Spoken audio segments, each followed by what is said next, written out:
baza na esengo ya koede bana oyo po baza bana nga na boti te me baza bana oyo ya mawa bazotelengana bamisu balalaka libanda bon tozokozwa bango topesi bango esika ya kolala pe ya kolia topesi bango affection comme mama na papa donc ezelo kwa mukete basala yango pote nzamba lingi bongo. Congo Zibula Meso TV ya la reine Omba mo pepe oyo bato bapemelaka bolingo vraiment soki ezalaki ata mbongo me nasengi na la reine Omba pesanga ta alumenia mama yo yo yo yo yo yo. Bonjour à vous, chers internautes, et merci de nous avoir suivis sur Congo Zibula Meso News TV, la chaîne des informations en temps réel. Très chers téléspectateurs, aujourd'hui, je l'ai peut-être la chagrin, en rôle au bâté, je l'ai réel plaisir de vous annoncer pour bateau yo bazana mbongo ebele ba soutenir ka action humanitaire te ba soutenir ka kaka ba mécène ngai sala nga moi souci komona mutu le roi Abed Achour azana mbongo ebele mazo kabela ka jibe mbongo azo kabela ba wira mbongo mais bazo tala te bateau baza ko souffrir. Et très cher internet lelo toza na Asbel AJMCD ONG, donc association de jeunes et de mamans congolaises pour le développement. Et l'ingolo bani très chers internet, nazo expliquer bino pena bien. Bato motema boboto bali tozali na sacre des orphelins. Donc maman oyo ba kozwela bino ye a cause présenté à Azana Mopandi nanga yende invité nanga ya lelo. Maman wana na motema boboto azwa likanisi asunga bana oyo ya ba opprimé bana oyo tobenga bango ba enfant de la rue. Mais ye atala kité salité ya bana wana quel que soit rana bango ne ba famille ba bengana ka bana bandoki ba traita bango na ba genre tout mais ye akoma ko cohabiter na bango ensemble na famille na ye. Na présenté bino la maman question azana mopandi nanga mais bisope toza na fondation to sungana bato mitema malamu o bazana na occident kuna lokola ba la reine Omba la patronat mama boboto mama social ye asala Asbel na ye fondation to sungana asungaka ba o ya pasi boye. La reine Omba la patronat maman, je crois tant au tala ba image au rotangisama ya misu kotala maman na biso pe ya boboto azuli kanisi ya koede bana wana na pesa maman mbote kwa to kota siko na vif sujet. Bonjour maman. Bonjour. Maman kombo nani? Kombo nanga mama Kakesa Tina Albertine. Maman tomoni awa la centre na yo oza lokola loko bloboko moko yo moko zo sunga bana na lingi to yebana nu avant to kota na mama likambu awa toza na commune toza na commune Ngaba avenue kwa mutu numéro 122C hein référence ezali avenue Kikwiti. Mama ndenge nini ovandaka na bana oyo tolito yeba po osola na baye nyonso baza kotala biso na monde souci na yo?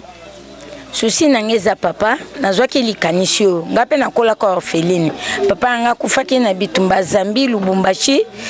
azaki général à l'époque tanga kufia tika nga na 12 ans j'ai souffré aussi pour nazaki na muta ko soutenir ngate mais Dieu est grand ayaki ko soutenir ngai na komi pe moi mutu na lakati nzambe na minzambe ndenge soko pambolinga na bokola ba orphelin yangwana na iko sa mikanda nyoso l'état naza en ordre nde na bana iko kolokota bano pe kozwa bango ba misu na zuba ngona Goma basi ba koli kutu bazali amsusu bazoke yokola ba métier na bango esika na ba centre bato musu ponga makoki ezati na lesa ka ba ona façon nanga ko débriller pe na la lisaka bango na façon nangai c'est ça soki oyo azala bolingo ya solo lokwa ngayo nzamba simbi motema na aya asunganga na bana wana.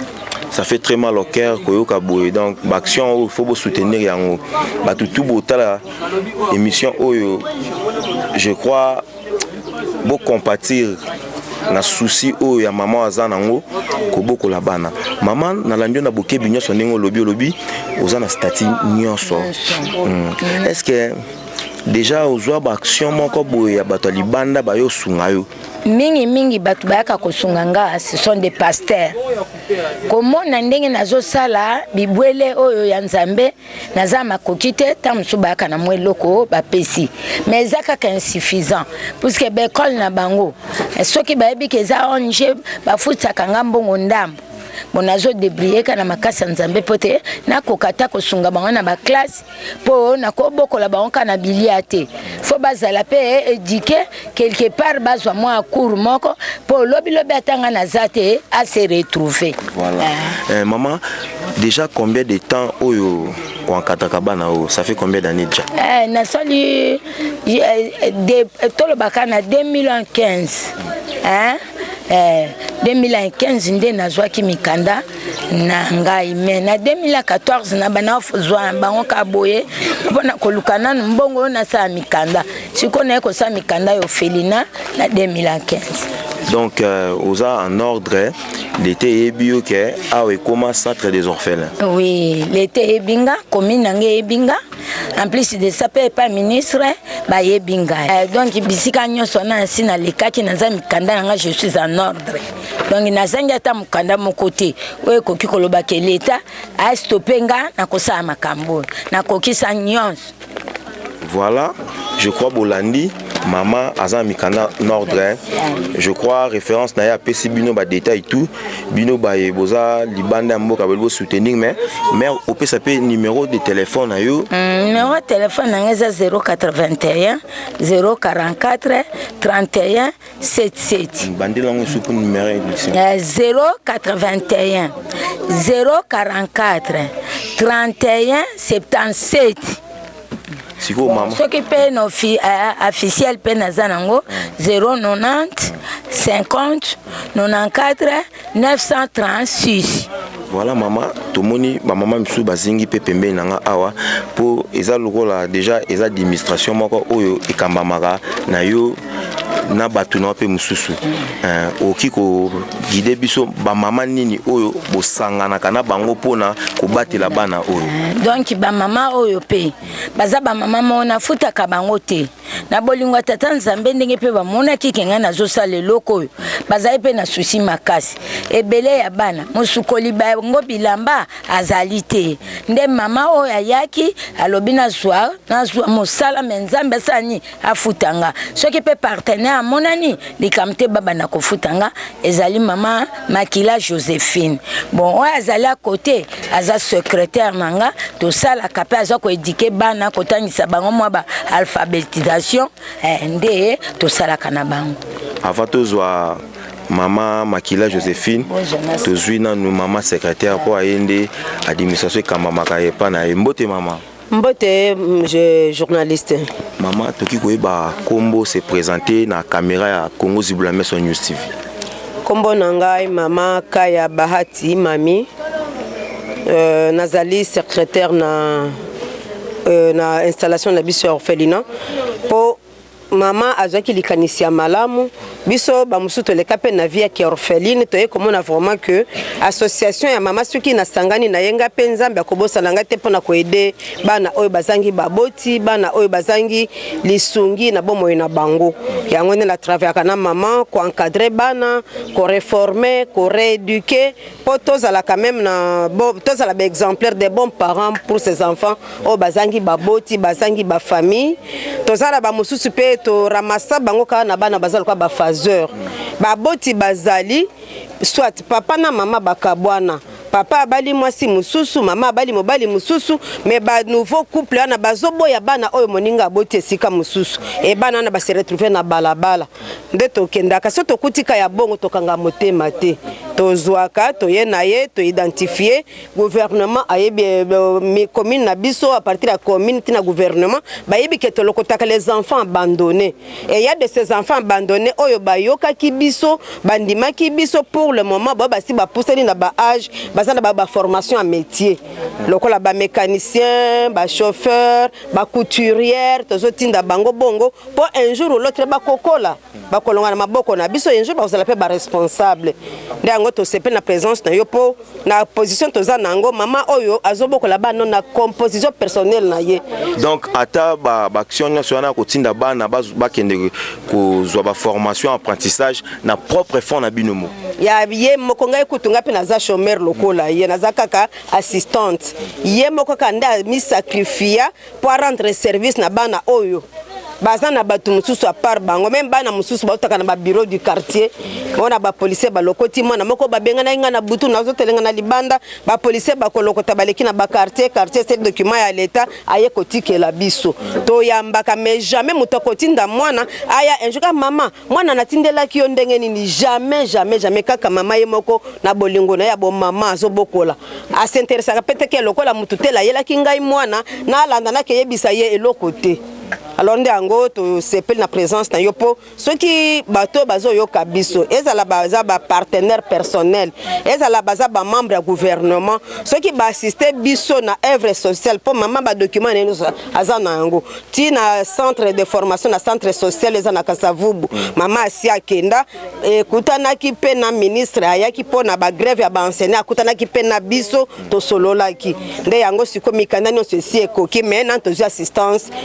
donc ya nationalité bien d'assistance gouvernementalité kaka quelques-uns bana bolingo kaka ya nzambe volontairement de bamekaka ko aider biso pona ba pasteur ya ba église quelques pasteurs des églises et quelques individus au basana bolingo ya bomoto kaka ya bonzambe ya kolinga ba orphelin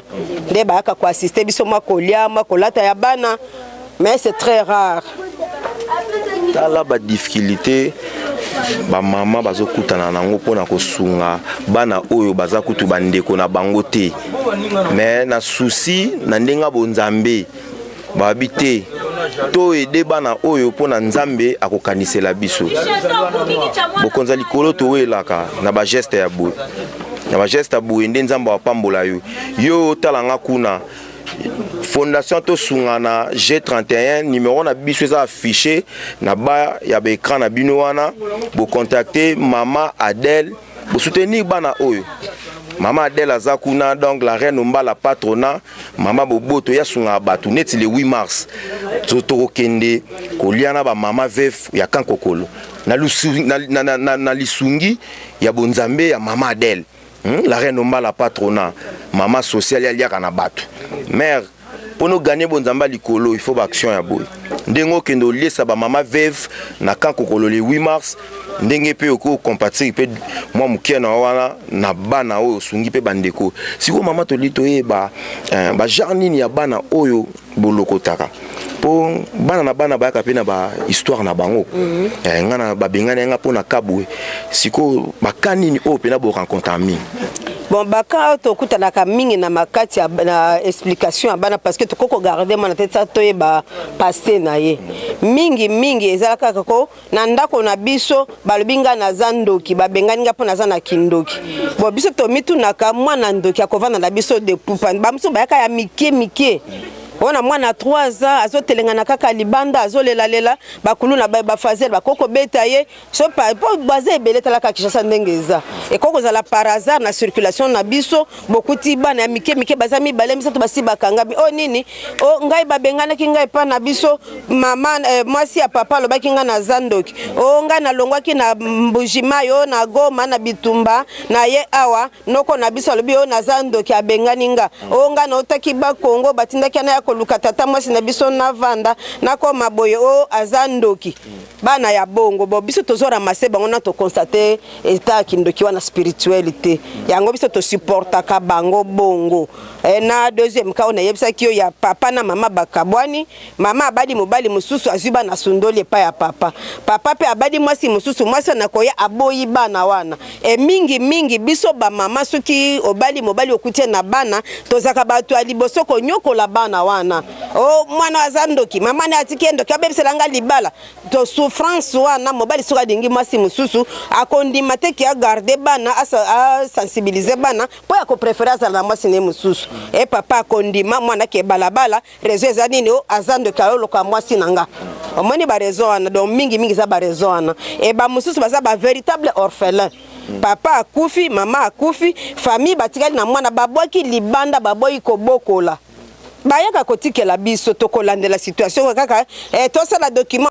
nde yango wana bana oto yambaka ba parents musu bako kozala envie ba abandonner mwana ndenge wana mwana komi kotelengana ba police bakolokote be mutakolokote kotikela biso to lukaka ba parents ya bana po avant to garder mwana il faut to yeba pourquoi mwana na telengani ba parents musu bakwa ba parents vraiment original ya mwana mebaye bandimi ko sala protocole d'accord familial a ko abandonner mwana maboka mama o azo garder ba orphelin pe ba se prononcer ka balobaka biso to ekotikela yeseke tozo kokate soki akoli ya yo soki abali ya yo soki pe abongi ya yo nde donc bana tozana bango tozana ba catégorie presque nyonso nabo bazana ba document officiel ba protocole d'accord nabo bazana ba document officiel ba gouvernement o elokotaka bango alors nde yango wana to senga assistance ya œuvre sociale ya batu nyonso oyo bazo landa chaîne oyo bakozala na bolingo ya bonzambe pona ko encourager mama na biso oyo abandaki pona bolingo personnel bana besoin assistance bana besoin ya école primaire to kotisaka bana ba école mususu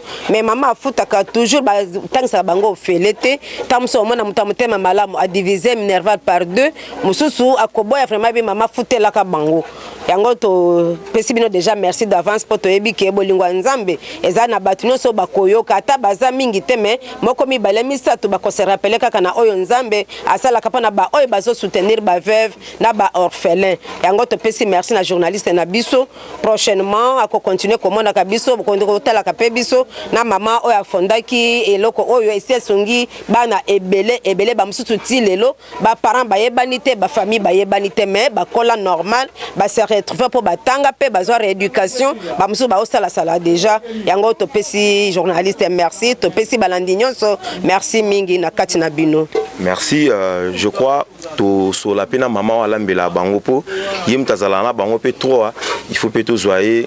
to e bandenge ni na vanda na bana yango. Moi je crois nazo kende côté makuseza kuna place bazola mbela bana to solana mama na. Bonjour maman. Bonjour mwana ngai. Maman kombo nani? Kombo na Makila Joséphine. Maman Makila Joséphine babi yondo ozala na makusa wa orphelina olambela bano. Maman tolito yeba bozala ndenge ni na bano na. Bana oyo mawa ya Nzambe nde salaki ngai. Pona okota kati ya orphelina oyo ya mama Tina Kakesa. Ngai na lambela ka bango. Na sukulela bango mwa bilamba na bango pe na sala misala mususu ya mke par la grâce de Dieu na sungaka po ezali eloko moko ya mawami komona bana modèle oyo bazali ko komitungisa ndenge wana ndi yango wana etindanga na ya pona sungaka bango na kulamba pe na kusala mwa misala na bango mususu ya mike. Mama eloko nini ozo kosenga na batu nyonso baza kotala biso na monde entier? Eloko na sengela bandeko bao bazana motema mawa bao bapasa na betape ya ndengo boye batika mama oyo te batala ba orpheline na ba orphelin bazali awa basunga bango na mwa mukene makoki oyo eza na bango na tina ete Nzambe pe akopambola bango liso ya koleka soki bakokisi pe devoir oyo ya bana oyo bana bitiki. Na moni susu ndeko na biso ya mwasi mbote ndeko. Mbote papa journaliste. Kombo nani mama? Kombo na nga mama Lili Muka. Mama Lili yo to moni ana makusa pe elongo na mama Makila. Ndenge nini nanu bozalaka na bana o tanga bolambi? Bana oyo lokola toza ba mama baboti tozwaka bango pe kaka ndenge tozwaka bano toboti po mama nde ayebaka pasi ya mwana. Biso to participa na onja mama Tina Kakesa pona kosunga ye na likanisi oyo ya zwa ya kobokola bana oyo. Biso nde tosokipaka na bana oyo kolambela bango, kolesa bango, kosokolela bango bilamba, kopesa bango affection ya mama na bana. Eloko nini osengi na batu nyonso baza kotala biso na monde entier? eloko nazosenga kaka na bato oyo baza na bozwi oyo nzambe apambola basoutenir ONG ya Mama Tina ekende liboso batala milimo oyo Mama Tina azobokola nzambe akozanga te kopambola bango. Merci vraiment, et commis pas le bourge Patrick Moubenga, 7 Congo en sigle, motamoté en malam, le rôle Patrick Moubenga. Ngana mona bakso Patrick Moubenga. Cantine à sala bolam moko boye to vandi boye to moni 10 heures na récréation. À rassembler bana, à kabeli bango bakaye na kosbaki. A récréer na bango apesi bango biloko ya kolia. Mais soukaka kuna tele bourge tala ONG Mama Tina. Là j'ai des larmes aux yeux donc ça l'a pas si fort. Non na mona bataboité. Toyoka apé bino ba grand mécène. Eric et Ise Obama les grands boss. Bambongo no lia ngala ba mission. Yaka pe kita ba descente à boye. Kwa nzamba pambola soko mamutambongo ebele. Batambongo ngo. Bino lia ngala ba mission. Il faut soutenir ba œuvre boye nzamba kanise la autant au comme na passe. Vraiment toujours chité déjà vers la fin bateau botala tranche oyo numéro na biso ezana toujours rappeler bino toujours G31 fondation to sungana G31 très cher d'internet to komi okoma na suka ya masolo na biso na orphelinat ya Mama Tina Kakesa. Mama Tina moi liloba suka eki ozala nini na baye nyonso bakolanda biso mukola lelo ana kati orphelinat Lobalanga suka ezali kaka tika te nzamba simba mitema na bango baza na esengo ya koede bana oyo po baza bana nga na boti te me baza bana oyo ya mawa bazotelengana bamisu balalaka ibanda bon tozokozwa bango topesi bango esika ya kolala pe ya kolia topesi bango affection comme mama na papa donc ezelo kwa mukete basala yango pote nzamba lingi bongo. Merci beaucoup maman. Wanangai na komida na suka na remercier bateau nyonso batenenga compagnie l'émission à lelo Mama Tina Kakesa mon autorité morale Roger Milamandangu mobala José papa ba Jojo na mama na pesi bango tumbote ba staff technique nyonso ba diamant bazalaki wana na pesi tout le monde mbote. Je crois ngana bino to monani na ba numéro na biso musu ekoya kaka na même chaîne oyo Congo Zibula sur News TV. Vous s'abonner très massivement, il y a important. Au revoir. Congo Zibula Meso TV, il y a la reine Omba, mon pépé oyo bato ba pemelaka. Bolingo vraiment soke zalaka tambongo. Mena sangi na la reine Omba pesanga talumenya. Mama yo yo yo yo yo yo. Automatique ba mama la reine Omba. Moko ba mama la reine Omba. Mama la reine Omba balobi oza mopepe bapekisaka mota pemba te umela mama wo la reine Omba la reine mama